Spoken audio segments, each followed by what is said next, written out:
Boker Tov, Shavua Tov. Today's breakfast has been sponsored by Mr. Albert Elisha, Yulishmat Yitzchak ben Elisha, Baruch Hashem, Tenichenu Maganen, Chazak Ubaruch. Please make brachot in breakfast in Nishmato. Continuing now where we left off, we'll spend maybe a few more days on of the Halachot of Lashon Hara, and then we'll transition into some Halachot of Chanukah later in the week Neder. Or maybe next week when the Chag begins, we'll figure it out. We're continuing now in the section of the book, categories of Lashon Hara, up to category D, a minor Avera. It is irrelevant if the sin that one was seen committing is well known by the masses to be prohibited, in which case the subject will obviously be very embarrassed by an accusation, or if it is a lesser known or lesser kept negative perception of an avon, for example, that someone doesn't study enough Torah, or that he doesn't always speak the truth, it is still asur to reveal in most circumstances. Lashon Hara, the Chafetz Chaim in his work Lashon Hara, in the section of Lashon Hara, brings down that it doesn't matter the degree or the severity of the avon. We spoke about bigger sins, ben adam lamakom, ben adam lechavero, but it doesn't make a difference. It could be a very small, nuanced sin that people might not even consider to be an Averah.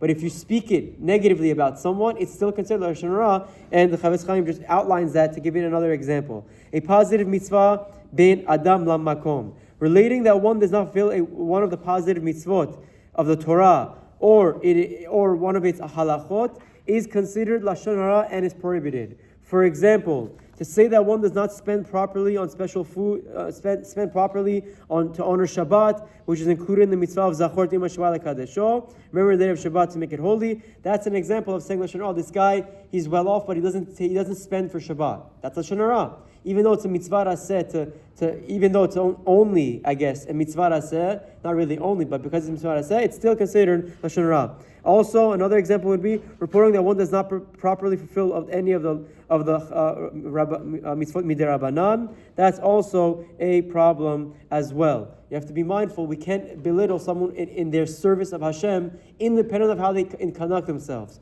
If we speak negatively about how they interact with other people, that's Lashon Hara. About how they keep the mitzvot between them and Hashem, that's also Lashon Hara. All of these are considered Lashon Hara. And now the last category for today, we'll wrap up with this: sins committed in the past. This is very important. If someone had sinned in the past, whether in the realm of ben adam lechavero, between him and man, or ben adam lamakom, between him and Hashem, but his actions have since improved, it is Lashon Hara to relate his misdeeds. This is very important, and it comes up all the time. Someone did teshuvah. A kid was silly and made mistakes when he was younger.